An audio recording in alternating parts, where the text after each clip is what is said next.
En esta clase vamos a trabajar el sistema digestivo. No hay duda de que la vista, el olor, el gusto, la textura y el contenido de nutrientes de los alimentos que comemos influyen de diversas formas en nuestra calidad de vida. Aunque no vivimos para comer, ciertamente debemos comer para vivir. La ingestión de comida es el primer paso en un proceso biológico que es complejo e importante, que empieza cuando consumimos alimentos. El modo en que procesamos la comida que ingerimos para poder extraer los nutrientes y después absorberlos para ser utilizados por los millones de células del cuerpo para obtener energía es una necesidad vital y se denomina digestión. Este proceso depende de la normalidad en la estructura y en la función de los órganos del aparato o sistema digestivo. Tienen allí una imagen general. Ustedes en el texto tienen un cuadrito que divide en órganos principales y órganos accesorios. Vamos a describir entonces el sistema digestivo como un largo tubo que empieza en la boca y va a recorrer el cuerpo terminando en el ano. Este recorrido de boca al ano tiene 9 metros. 9 metros de longitud. Es, si ustedes se lo imaginan, es un tubo enorme de largo, y lo que hace justamente es procesar todo lo que nosotros comemos para obtener los nutrientes indispensables en nuestro normal funcionamiento. Los órganos principales son la boca, la faringe, el esófago, que es este tubo que atraviesa la caja torácica, luego el estómago, el intestino delgado, que se ve aquí, el intestino grueso, recto y ano. Esos son los órganos principales del sistema digestivo.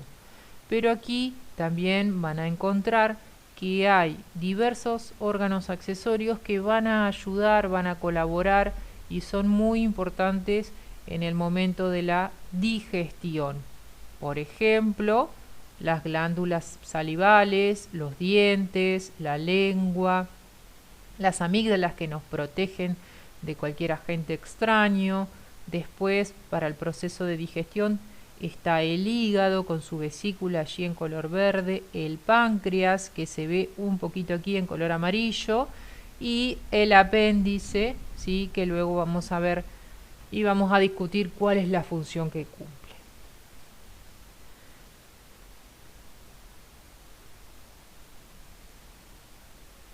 Bien, como hablamos hace un momento, es un tubo hueco, mide alrededor de 9 metros, ¿sí? Atraviesa la cavidad torácica y la cavidad abdominal, y vamos a incorporar ciertos términos o conceptos que son específicos. Lo que es ingestión, la primera palabra que está allí, es cuando nos introducimos los alimentos a la boca. Eso es la ingestión. Luego, cuando la comida pasa a la boca y empieza a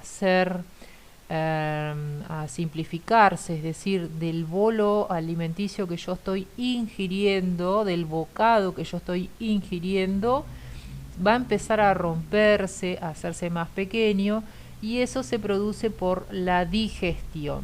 Digerir es descomponer, digerir es simplificar, achicar. Y hay dos tipos de digestión. Una digestión mecánica que tiene que ver con romper en forma física los alimentos, por ejemplo, cuando los masticamos y con los dientes los estamos rompiendo, los estamos haciendo más pequeñitos. Y después hay una digestión química que tiene que ver con que en determinados lugares del cuerpo hay sustancias que van a descomponer las moléculas y las van a separar. La digestión mecánica es descomponer físicamente y la digestión química es descomponer las moléculas y separar así entonces los enlaces y convertir a ese alimento en nutrientes muy pequeñitos, nutrientes básicos tan pequeñitos que puedan pasar a nuestra sangre. El término motilidad se refiere al movimiento que hace el alimento mientras va pasando por el tubo digestivo. El término secreción habla de la producción de enzimas digestivas, de otros productos que vuelcan su contenido en el tubo digestivo para colaborar en la descomposición de los alimentos. El término absorción, esto es muy importante, ¿sí? La absorción es el momento y es el movimiento de los nutrientes que van a pasar desde el tubo digestivo hacia el medio interno, es decir, van a pasar en un lugar específico los nutrientes de los alimentos que nosotros ingerimos, van a dejar el tubo y van a pasar a la sangre, a los capilares sanguíneos. La sangre va a ser la encargada de repartir estos nutrientes a cada una de nuestras células. Repito, el término absorción se refiere específicamente al paso de nutrientes desde la luz del tubo digestivo hacia los capilares sanguíneos. Absorción de nutrientes. Nosotros comemos y tomamos líquido y comemos las cosas que nos gustan, que nos causan placer, pero en realidad la absorción es el momento de pasaje de los nutrientes que nosotros, de los alimentos que nosotros comemos hacia la sangre.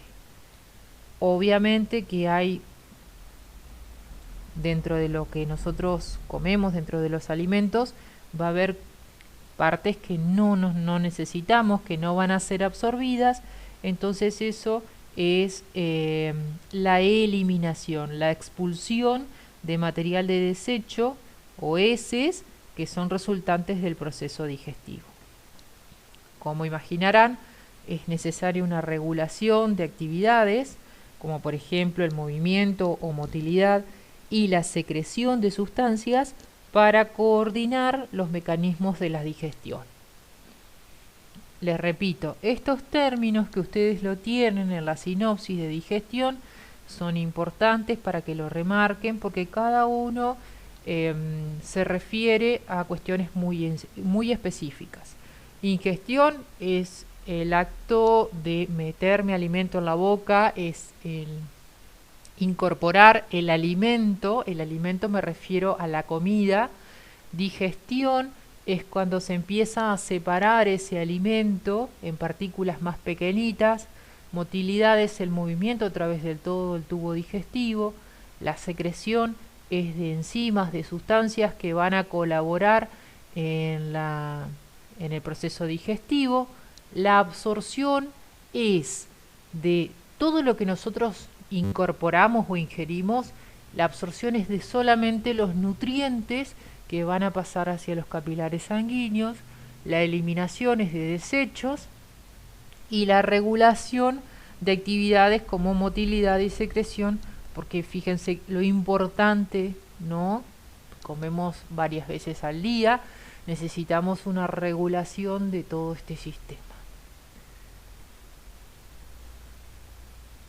Bien, este tubo, se imaginarán, para todas estas funciones, tiene 4 capas o 4 sectores dentro de su mismo tubo, bien diferenciadas. Desde adentro hacia afuera, la primera capa se llama mucosa, la segunda capa se llama submucosa, que es esta que está aquí. La tercera capa se llama muscular y la última capa se llama serosa. Mucosa, submucosa, muscular y serosa.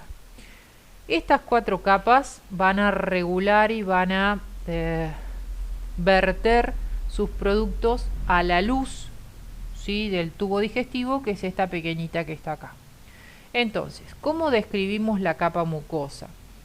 Esta capa va a estar diferenciada, se imaginan ustedes, según la región donde se localice. Por ejemplo, la mucosa en el esófago está compuesta por un epitelio fuerte y estratificado, ¿sí? Entonces eso, al ser fuerte y estratificado, le va a dar una resistencia a la abrasión.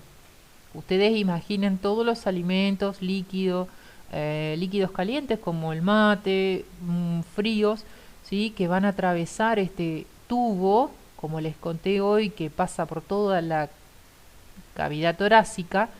Entonces, al pasar por ahí necesita ser resistente, ¿sí?, al roce, a la abrasión. El resto del tubo digestivo es un epitelio cilíndrico simple, y si ustedes recuerdan, este epitelio tiene estructuras que van a verter, van a secretar, ¿sí?, productos, y también es el epitelio preparado para la absorción.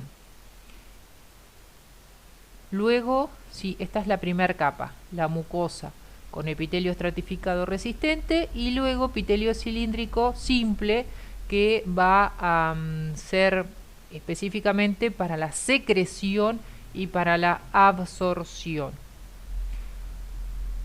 Imagínense que toda la parte de la mucosa del estómago, si ustedes se ponen a pensar mucosa, es decir, que en la luz del tubo digestivo hay una sustancia mucosa que también va a permitir que el alimento, cuando va pasando, no desgarre, no rompe, sino que al pasar esto está como lubricado y pueda continuar hacia, ¿sí?, hacia el final del tubo digestivo.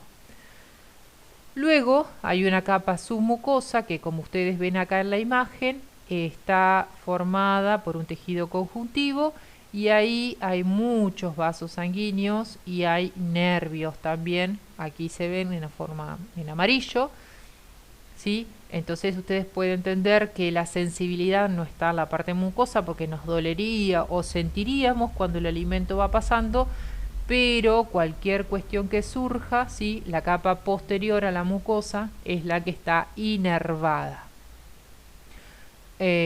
Fíjense ustedes que aquí hay glándulas, ¿sí?, que van a verter su producto a través de la mucosa a la luz de la misma. Luego sigue una capa muscular. Fíjense que hay una capa de músculo que tiene esta forma longitudinal. Luego hay otra capa de músculo, ¿sí?, que está en otro sentido. En el estómago inclusive hay una tercera capa muscular, y la función que cumplen las 2 o 3 capas de músculo es el rol justamente en la motilidad o movimiento del tubo digestivo durante el proceso de la digestión.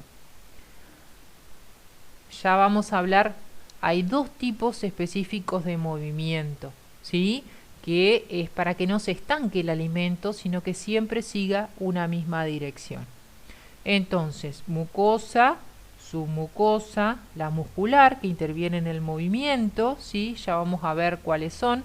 Y por último está la capa serosa, que es una cobertura externa. Esta cobertura, si ustedes se fijan, va a sostener, va a proteger, le va a dar forma al tubo digestivo, va a permitir que la capa muscular vaya empujando el alimento, se va a distender, pero luego le va a dar la posibilidad de recuperar su forma. Fíjense aquí que esta capa hacia atrás tiene como una prolongación donde toda la cantidad de intestinos, por ejemplo, intestino delgado, ¿sí?, todo eso no está suelto en la cavidad abdominal, sino que esta capa, ¿sí?, va a anclar, va a pegar los intestinos a la pared posterior de la cavidad abdominal, y esto es este pliegue que se ve aquí, que se llama mesenterio. La serosa, repito, recubre, es la capa externa del tubo digestivo, pero va a tener una prolongación donde va a unir, va a anclar y sostener toda la parte intestinal a la pared posterior.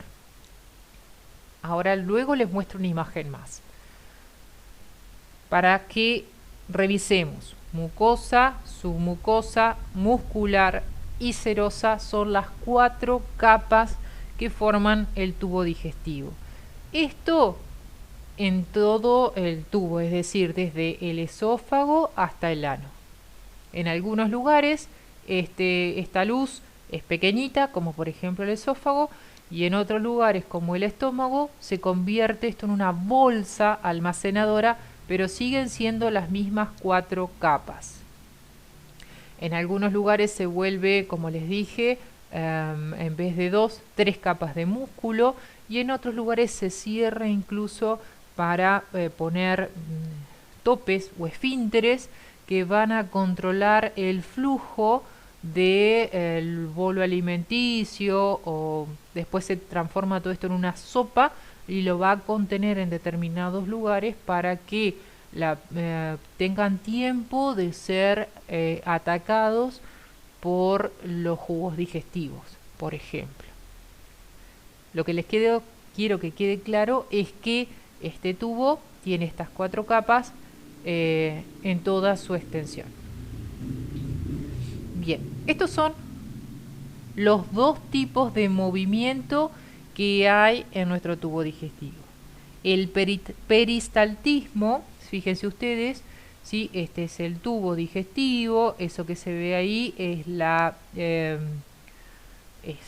el tubo con sus 4 capas, pero hay determinados lugares donde se va contrayendo el músculo, obviamente, y empuja el bolo alimenticio siempre en la misma dirección. Fíjense que este cierre muscular va empujando, ¿sí? Se va trasladando y va empujando el alimento en una dirección o sentido. Estos son los movimientos peristálticos, ¿sí? Desplazan el material hacia adelante. Hay una contracción de fibras de la capa muscular, ¿sí? Que empuja, ¿sí? El alimento siempre en esa dirección. Esto, ¿sí? En todo el tubo digestivo se producen, ¿sí? Hay otros lugares donde se producen movimientos peristálticos, por ejemplo, cuando el varón eyacula, ¿sí? Todo el producto del semen sale por movimientos peristálticos, ¿sí?